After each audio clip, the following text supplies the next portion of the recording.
Hello, everyone. After a Hello, good long morning. hiatus, good morning, good morning. All right, after a long hiatus, we are back with a brand new season of the Mantra podcast, where we will dwell deeper into the future of intelligent experiences. In today's episode, we will explore digital experiences in the solar power industry. It gives me immense pleasure to welcome Sumit Bhatnagar, CEO of Green Brilliance, an end to end solar turnkey solutions provider in the US. An experienced strategist and entrepreneur with global cross-cultural experience in renewable energy, Sumit has founded and grown Green Brilliance into a global brand with offices and presence in 10 countries and employing more than 250 employees all over the world. Under his leadership, Green Brilliance USA has delivered flagship solar systems such as one at the popular Ronald Reagan International in Washington, D.C., and has grown into one of the most reputable solar EPC company in the mid-Atlantic USA. This is just amongst a few things in an exhaustive amount of achievements that Sumit has. Sumit, a very warm welcome. Thank you so much for joining us. Thank you. Pleasure is all mine. Also joining us is Sean Williams, who has recently joined Mantra as the Director of Business Development in the US. His expertise and success has been in leading and scaling the market-facing teams at early-stage technology companies. His passion professionally remains taking complex problems and developing strategies and structure to allow them to grow and flourish, leading to high value to the industries and markets served while providing opportunities to those within the organization. Thank you so much for joining us, Sean. Yeah, thank you guys for allowing me to join. All right. So I think without much further ado, I'm super excited for this episode. So let's begin. So Sumit, the first question goes to you because you're the guest. All right. So I would like to know as to what are the interesting digital trends that you see in the renewable energy and solar power industry? With the solar industry has changed quite a bit in the last decade with various factors, be the economies and the way the world has changed, the way customers perceive how solar works for them, technology, et cetera, et cetera. So overall, from a solar perspective, things have changed quite a bit. And then the last few years after the COVID-19, the world has shifted in a completely different direction with a different pace. And that has brought in the need for a lot of digitization. And, with folks trying to work from home, trying to sell remotely, virtual selling, over the video selling, and things like that. So with that digitization of from the sales perspective, uh, more so the solar environment, like many other organizations, many other industries, has sort of become virtual to some extent. Where the sales guy can be in one part of the country and they could have an appointment with the customer who's sitting on their kitchen table on the other part of the country, and they go over a very detailed Zoom experience and a Zoom call, which is literally somebody sitting right next to you, and they go over the details and questions and answers and FAQs, etc. Try to get comfortable and understand what solar is, and then um, take the customer through an experience of as if it was happening right here on their living room. And that digitization is clearly a big leap that has exponentially moved the solar market, because now sales guys don't need to travel much, so you have reduced the expenses on their travel. The sales guys can be more flexible on their availability. That gives more flexibility on the customers and also on the salespeople end. So uh, overall, that digitization has definitely changed the ball game when it comes to the overall solar. The only thing that solar, that's the first end of a solar business, that digitization has really made a difference. But behind the curtain, once the systems the contracts are signed and then everything else starts, there the virtualization is not necessarily something that is important, because you have to get on the rooftop and it cannot do it virtually. So there are the industry has a different different approach when it comes to the second half of a solar solution. But on the first half, the digitization has definitely made a lot of difference. Now, and to that end, you talked some, you touched on how things have changed the last few years. And, I think, for myself, being more on the technology side and more closely related to the consumer side, as opposed to the solar energy side, where you're the expert as well. Talk to us a little bit about what you've seen kind of come together there. Like, what are the things that the consumers are considering that you guys want to be able to address to help lead them down that path, right? And I want to be careful not to kind of touch on some things that I think may be the case, but would love to hear what your take is there. Like, what's bringing those things together? Sure. So, let's step back for a second. What is important for a customer who wants to go solar? Let's think about that, right?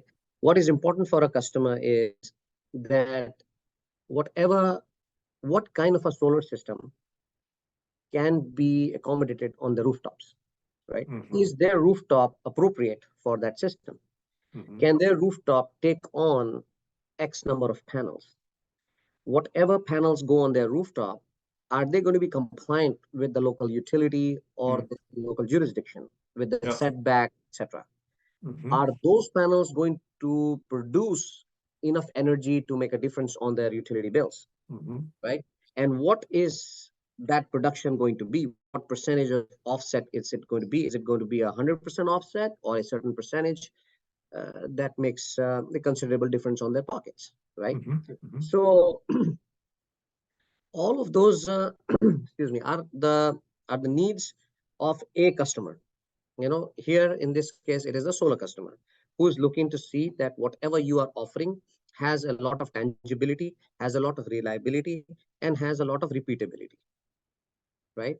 So with digitization and the technologies that we have brought in, and mostly the industry, the way they are moving, we try to get those questions answered for the customers so that they have the comfort of understanding what is possible on the rooftops. So perhaps a 3D rendition on the rooftops, so showing a virtual rendition, showing kind of displaying what a solar system on the rooftop may look like, right?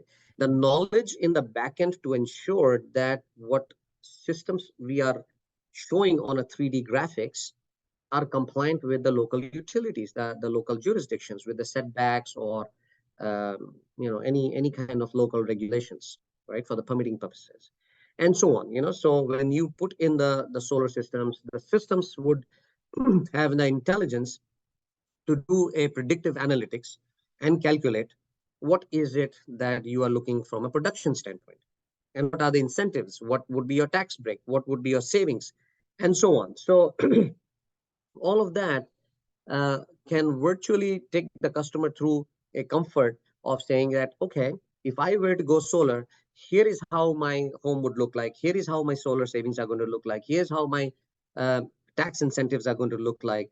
And here's what my monthly payments may look like, etc. Right? If you go through a financing mode and things like that. So all of that is very technology driven. There's a lot of artificial intelligence in it, a lot of predictive analytics in it, a lot of API integrations in the backend to ensure that our systems are talking to their local utilities and getting that information and so on. So idea is that the customer should be comfortable with what they are signing up for, and all of that would eventually be shown to them and would be documented. So they know what they are seeing is what they are being promised, and that's what they are signing up for. And that way they know what they're getting into. Does that answer your question? Yeah, absolutely. And you touched on some of those points that came to mind for myself. In addition to some of the things that I talked about, you mentioned the local guidelines, right? Because you don't want to go through a project like this and then obviously have issues there, right? But I think if I were to summarize that, I think education is a big thing, right? So again, it can be rather daunting as a speaking from a consumer perspective of what do I have to do for this to be successful? Is this feasible? Is this going to generate a return, right? So education there, and I think you guys have done a great job on your website and your blog, getting tons of tools and content out to consumers to help go through that process. The ROI aspect of things you mentioned as well. And then kind of like a sub bullet of that, if you will, is, what are the current incentives, tax breaks and incentives there. And, I think that's something that folks may not be as familiar with, because I think that's changed. And correct me if I'm wrong, it's changed here in the last 6 to 9 months or so here in the US. Correct. But the incentives have increased substantially and are going to continue to Correct. over the next number of years. So over a decade. Yeah. So yeah, I think education, ROI, and of course incentives there are one of the very important words that you mentioned is education. Okay, it is very critical for the industry itself, the overall industry. As a matter of fact, it is important for every industry. But talking about solar, it is extremely important for every company to focus on education. Education not to just the customers, but to the sales guys as well, your internal teams, because things are changing. People who are not from solar backgrounds are trying to get into solar because it is a huge opportunity, center stage of the economy right now, providing tons of jobs, tons of opportunities. So in order for you to honestly avail all these opportunities and really take advantage of being a part of the industry, you got to get yourself educated. There is no such thing as a master's in solar, like a master's in computer science. Solar is still, there are some colleges who offer courses and classes and academics on solar, but they are not a dedicated subject saying master's in computer science, right? There are these masters and bachelors of electrical engineering, etc., environmental sustainability, etc., and some part of them include some courses on solar, perhaps. There are solar certifications which are sort of off the college independent third-party certifications. But everybody does not have the appetite or the time frame or the opportunity to go through those academic certifications, right? So internal trainings to the sales guys are extremely important to make them understand not just how solar works, what are the variations, what is important for them to know, so that they can teach the right things to the customer. From our philosophies at Green Brilliance, we believe in an educated customer is your best customer. There is, if a customer is educated about everything that they are getting into, what they are buying, what their production is going to be, how that production is going to change their bills, what their incentives are going to be, how the tax credit is going to impact them. If there is a tree in your backyard and it's a tiny tree, and if it is a oak tree, perhaps in 10 years, that tree is going to be a massive giant in your backyard, and that can pose shading issues on your system. So it may not be today, but it could be 10 years from now. So it is important for the customer to know that. Does it mean you are going to chop off the tree? Perhaps no, but the customer knows that, yes, this could be a possible issue. And let us not plant 5 more trees that I was planning to plant that close to the house. Perhaps it in a different direction or have it somewhere else, which does not impact an investment in solar. That is just one example, right? But our systems, our tools, again, from a digitization standpoint, pay attention to a lot of those things. With the LiDAR data, with Google data, with 3D, the aerial charts, etc. We ensure that we provide a comprehensive coverage for the customer, covering every point so that they know what they are getting into is reliable and can be documented and can be always addressed all through their contract. Because any solar investment is not for today. These solar investments are for a long term, like you would invest on your 401k or you would invest in your healthcare or something, and you buy a home for your mortgage. If you buy a $500,000 home, You're not paying that $500,000 today. You have it amortized for 30 Yeah. years or 25 years or whatever your loan terms are, Mhm. right? So it's solar is actually an investment for your house and for yourself. It is rent versus buy Mhm. concept. So you touched on something early in that response that I'd love for you just to talk a little bit about, and of course, we'll continue to talk about how you guys are bringing people and technology together. But you mentioned job creation and such. So could you just share a little bit about what that means when folks choose to go the route of solar installations and working with folks like yourself in terms of job creation and what you guys are doing from that through the sourcing of your material and the folks that are helping install? Yeah, absolutely. So overall, as a solar installation company, we touch upon a very wide variety, a wide range, wide profiles of people who work for us. From sales folks who Mhm. may go out and sit on a kitchen table or may sit on a virtual call like this and sell. That's the sales vertical. Mhm. There are pre-sales engineering vertical who prepare renditions and information and drawings and layouts for the sales guys to go uh, talk to the customers at their sales Mhm. site. Mhm. They are post-sales engineering, which really takes a deep dive into permit packaging and really structural calculations, etc. Um, there are people who are involved in the entire operations processes, be it the interconnection, be it any paperwork with the government and the counties, post and pre paperwork. There are folks, there are teams who are constantly engaged in the customer success and customer relations, keeping the customers informed, answering their questions, resolving any confusions, any issues, just in general customer success and customer relations.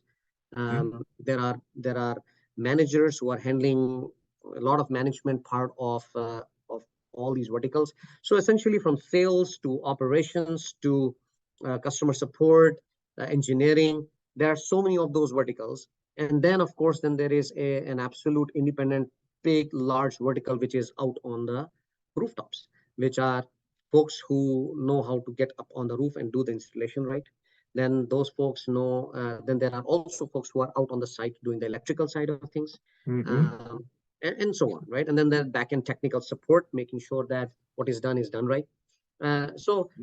There are lots of people, like you can imagine, who are involved in a solar solutions delivery. And there is no formal way of saying that there are such profile of people who will be available and you can apply and you can find a job. Mhm. And there are too many openings in the market. There are so many companies who are trying to do all over the nation, various things in various capacities. So from a job uh, aspect, what we believe is we have a different approach to this. We hire people based on their motivation to work, not Mhm. based on their academics. Mhm. It will be strange to hear this, but at Green Brilliance, we have a lot of people who work for us. And actually, I say that I work for them. They don't work for me. But the approach here is that we never see anybody's resume. We have never seen a single resume to hire people because resume don't mean anything to me.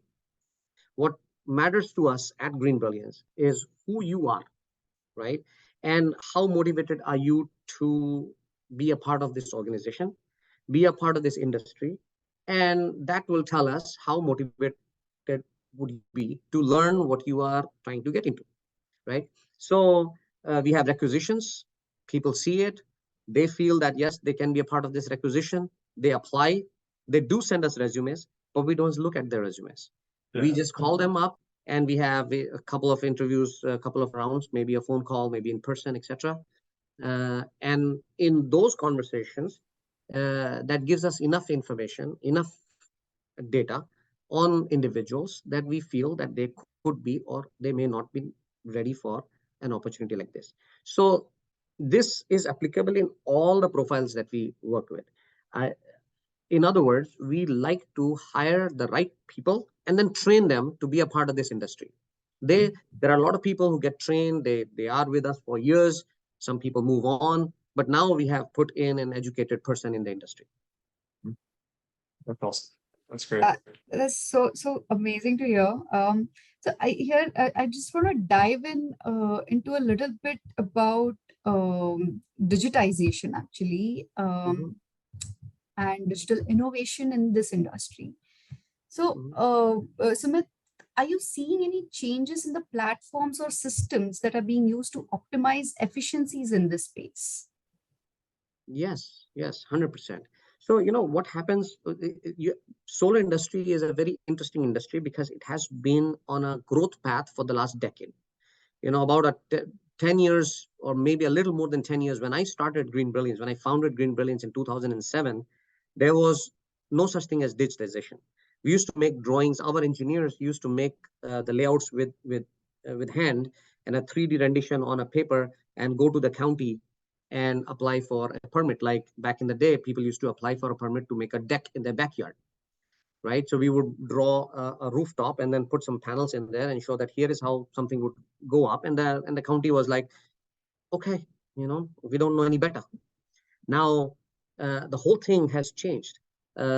Everything has become so automated, so digitized, so detailed that now we know exactly where the panels are going to go, what are the lengths, what is the amp coming out, where is the inverter going to be placed, how far is this inverter going to be from certain obstructions, etc., right? So there are NEC codes which have changed over the years multiple times. So we are complying and the industry is changing, and constantly we are making sure that everybody is compliant to certain standards, but these standards are in a constant evolution.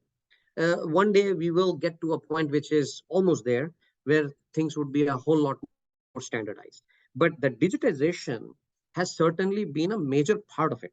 If it is not digitized, if it is not technology driven, then it will be very difficult to scale it, right? We cannot sell that many homes. We cannot reliably say what is the production going to be, because now when we sell a home, we do a predictive analytics, like I mentioned, to tell the customer what is it that you're looking for in your production and what is it that you're looking for in your savings, because this is what we feel is the production going to be, and so on, right? So the softwares that we are relying on, the softwares that we are integrating, is not just giving the information, but they're also giving a continuity to the whole process, from the sales to the operations to the customer support, all of it, right? Because a customer in a solar process goes through maybe about 2 months, sometimes 3 months from the day it gets started, right? Until it gets on your rooftop and the homeowner starts to take advantage of the production.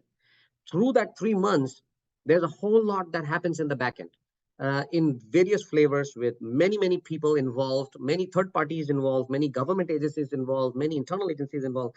Lots happens, right? So if we don't have digitization, it'll be very difficult to keep the customers informed on various stages of where the process is, why the process is there, what is actually happening, what information is needed from the customer, and so on, right? Yeah, so nice that you mentioned about the customer, educating the customer. So I would like to touch upon a little bit on customer centricity. And since the time you have founded Green Brilliance, and to coming to now, so what kind of shifts do you see in the customer needs, given the today's economic environment, and how can companies cater to the consumers, which is just like rapidly such a dynamic, because being customers, their needs will keep shifting. They are dependent about uncontrollable factors, economic factors. So how's Green Brilliance, or how do companies in the sector can cater to their needs better? Ironically, a business won't exist if a customer doesn't exist, right? So the focus of a business should not be anything else except or other than a customer. And if you shift back from the start of a process, a solar system may, like I was mentioning about, a house may cost you $500,000 or $1 million. A house is there, it costs you $500,000. You want to buy it. How are you going to buy it if you don't, if the banks don't step in, or if we don't make it easy for you to buy? There is, the consumer is there, the asset is there, but they cannot talk to each other, right? So solar industry has definitely changed the way that gap can be filled up in point number one, let's say. There are definitely a lot of automation, a lot of banks which come in and they work with reliable installers, reliable companies like us who are partnered with these banks in the very first phase of making sure what we are offering is the correct offer and the customer is buying is the correct thing. And then the customer is qualified in through a quick uh, financial process, approval process. And now the customer can get solar without spending any money out of their pockets. Let's say, they get solar and they get into a standard loan program or amortize for 25 years like their home. And they pay very nominal charges over the period of years while they're living there. It's the same as you paying your monthly charges to a utility for rest of your life while you are living there. So instead of paying it to the utility, you pay it to your bank and you own the system. So it's like investing in your own equity. So that's one thing that has changed from a customer centric. Then from a customer's perspective, how does, we have to understand from a customer's perspective, what makes them comfortable, right? Who are the people working on my system? What are they doing on my system? When are they going to come to my house? What are they going to do when they come to my house? Is my house going to be safe? If I put a solar system and run electric wires from the rooftop to my electrical panel box? Once it is installed, I can see my panels, everything looks good. What is my production going to be? And is that production the same production as what I was told when I was, or what I have in mind, or what I'm relying on? Is it the same? Is my monthly payment going to be the exactly the same that I was told at the time of loan approval, or things have changed? Am I going to be able to monitor my system on a rainy day, on a sunny day, on a snowy day, or a very, whenever, right? So those are hundreds of questions that the customer has. And if we are able to answer each of those questions through digitization, which makes it easy to answer, we can answer them over the phone call. A customer can keep making phone calls to the company, 10 phone calls a day, and they can still get things answered. But how do you make it easy for the customers to not really get into making a phone call and not having resources in the back office to keep answering those phone calls for addressing those customer needs? All the automation that we have put in the back end answers the customers and makes the customers comfortable with any question that comes to their mind from start to finish.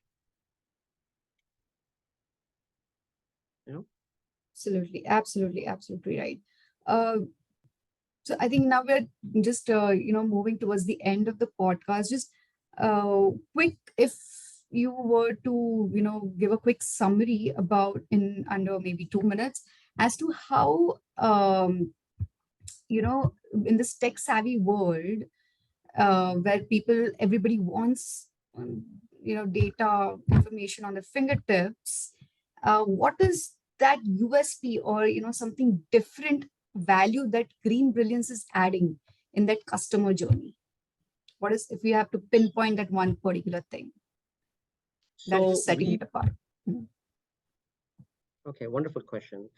Other than we providing a constant touch with the customer from the day we get engaged with them, from the day we sign or show up at their place, selling a proposal or telling them how systems work, the day we engage with the customer, since that day, we have a very close touch with the customer, which is not just a phone touch or a constant cadence calls from the office to the customer giving them updates, but we have our own software that we get customers registered into, and customers it's like an app, and they have absolute access on everything that happens or is happening in the back end with their system while the system is still being in the process of deployed.